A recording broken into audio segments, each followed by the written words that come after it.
Thank you all for joining us for this session and our talk. I will present a paper that reports the results of the thesis research done by our student Matthew Timmerman. Our work was focused on the design and development of a novel visualization and interaction tool that aids the management of complex systems. A domain that we examined in this study included team decision-making and management of complex systems. And our research includes conducting user studies that typically focus on real-world situations and scenarios. And in this particular study, we focused on management of operational technology networks installed on board the Navy ships. OT systems are usually real-time, often resource-constrained, and not intended for general-purpose computing. Examples include power management, ballast, propulsion, and steering on a ship. Because they involve concrete elements, OT systems pose safety as well as security risks. Routine OT network operations focus on ensuring connectivity of all systems that they support and producing timely reports of all incidents that can compromise network integrity.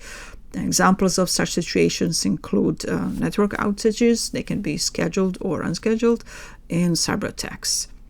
Current practice in this domain includes the use of 2D blueprints in the form of hard copy diagrams that are typically spread over multiple tables. It is not only cumbersome for collaborators to move around those diagrams, but this type of diagrams can lead to confusion and inevitable mistakes.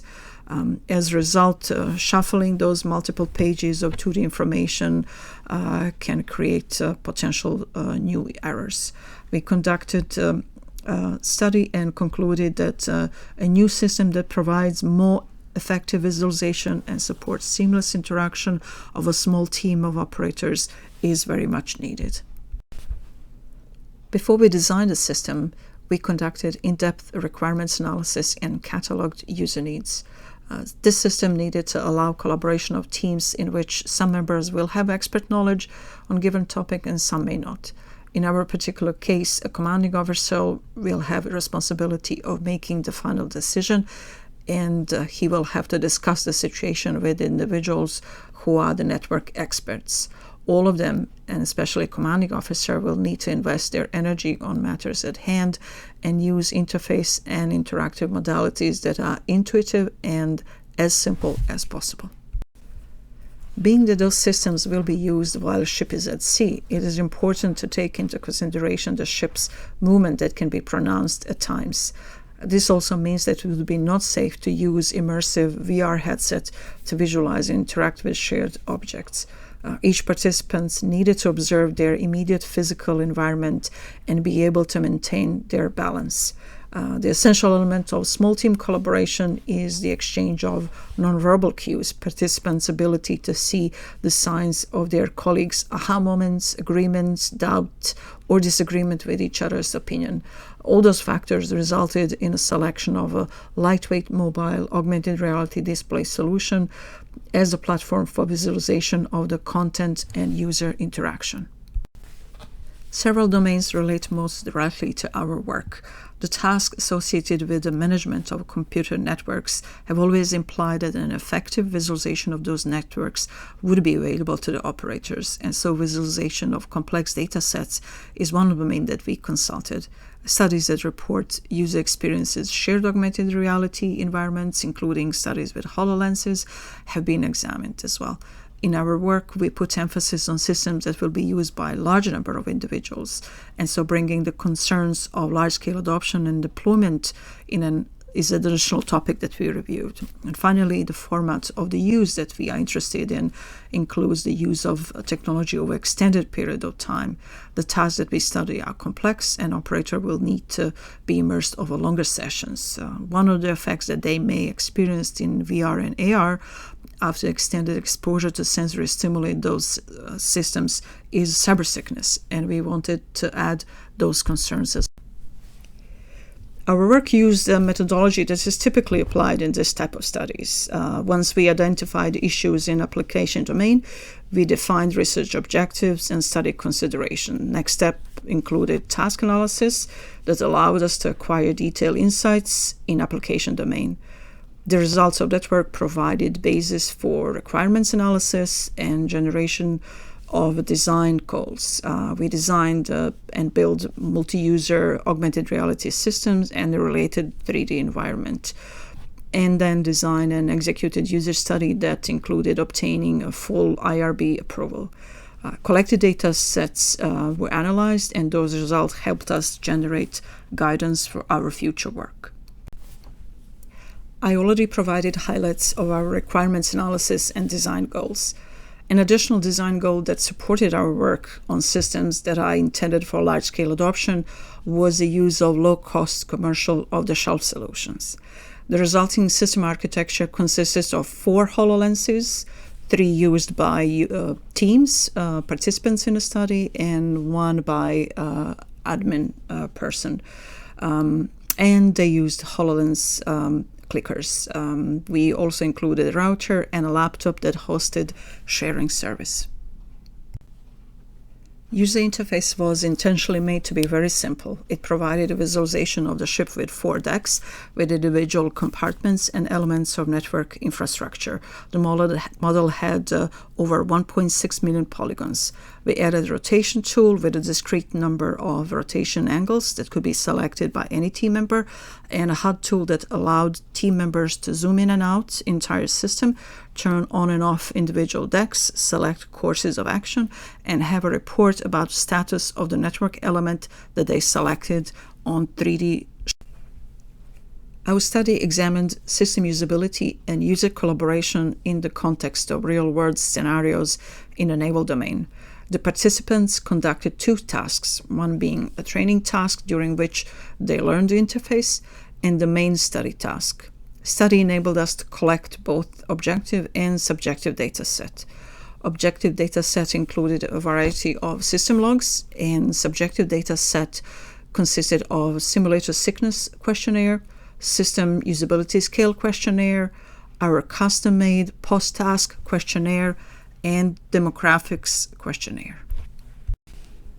The procedure for user study included 10 steps that were executed by each team, starting with reading and signing the informed consent and ending with study debriefing. Note that the very last questionnaire that we presented to the participants was demographics questionnaire.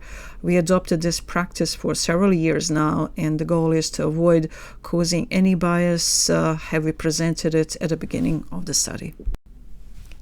We recruited 30 naval officers, all familiar with network management tasks.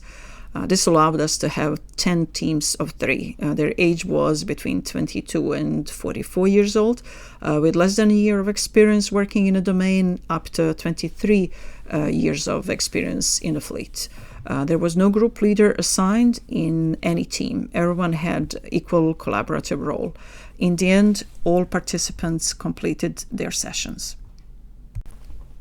The physical space within which all teams could move was a rectangular collaborative workspace with an area of approximately 4.4 meters by 3.3 meters, and it bordered by a desk that housed the server and router, and a desk with IRB forms and questionnaires.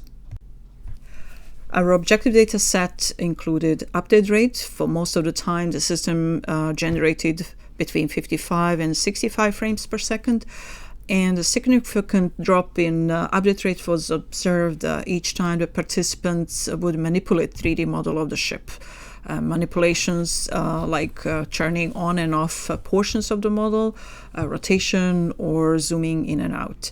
The average time to complete the main task was 34 minutes. An average number of clicks, selections, that participants made during interactive session was 79. Each participant completed SSQ form before using HoloLens. This was our baseline SSQ, and at the end, immediately after the completion of the second scenario. Our data suggests that post-study oculomotor scores made the most significant contribution to the high total SSQ score.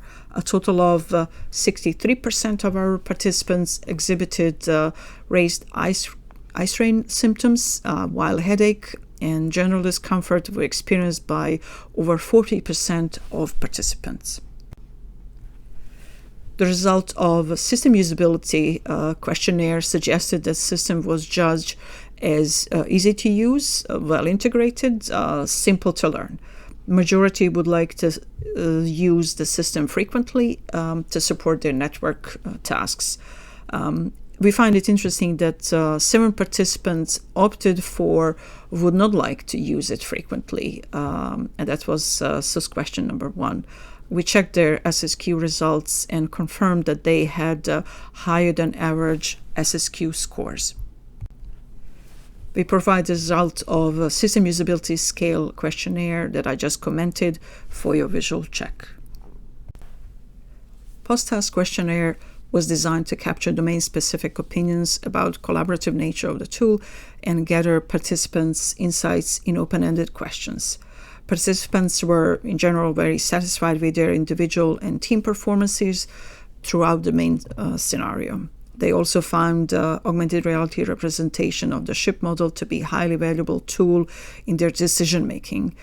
2 significant issues that were experienced by participants during their session was a lag caused by adding and removing large portions of the model. And a second issue was the size of a network object that could be selected and inspected. They appeared to be too small for easy selection. One way to remedy that on their side was to zoom in or zoom out model that was accessible in system. However, they didn't use this feature frequently. We identified several types of behavior. No participants showed sign of dizziness and nausea. Majority of participants used their outstretched hands to point out to different objects they were discussing. They would start session using HoloLens hand gesture. However, they quickly transitioned to using clicker. All groups eventually used the whiteboard to keep notes and compare individual courses of actions. We noticed that a whiteboard writer was usually the participant who appeared to be most uncomfortable with a headset or someone who had issues with visualization. 3D model was used as a visual reference for verbal communication and discussion in each scenario. And participants hesitated to walk around and interact with 3D model. Several limitations of the apparatus were identified. They all closely relate to current capabilities of the HoloLens and include a narrow field of view, not enough processing power, lack of tools for networking on multiple users. We hope that future versions of HoloLens or any other augmented reality display will address those limitations. The fluctuation of the display frame rate had a significant impact on our participants, causing their eye strain and influence their ability to collaborate and accomplish the task at hand. Our results indicate that more attention should be given to oculomotor symptoms as well as other symptoms of discomfort, even in augmented reality systems. A majority of our participants recommended the development of a full-scale augmented reality application that integrates the models of all systems in OT network. Actual tasks in this domain may take several hours, and short exposure to stimuli are not optimal representatives of real-life scenarios. And we urge research community to focus on studies that include longer exposures and bring the complexities of real-world situations. The primary objective of this research was to investigate the applicability of augmented reality technology to the daily operation and management of complex systems. We accomplished this using an example of operational technology network on board the Navy ship. Analysis of data sets collected in our user study offered insights into the benefits and challenges associated with the use of augmented reality in the context of complex systems in high-stakes scenarios. We would like to acknowledge our sponsor and provide thanks to subjects who volunteered their time to participate in our user study. Special thanks go to organizers and volunteers of IEEE who managed to reorganize conference in such a short period of time under especially hard conditions, and we all thank you for that. At this point, I would be happy to answer any questions that our online audience may have.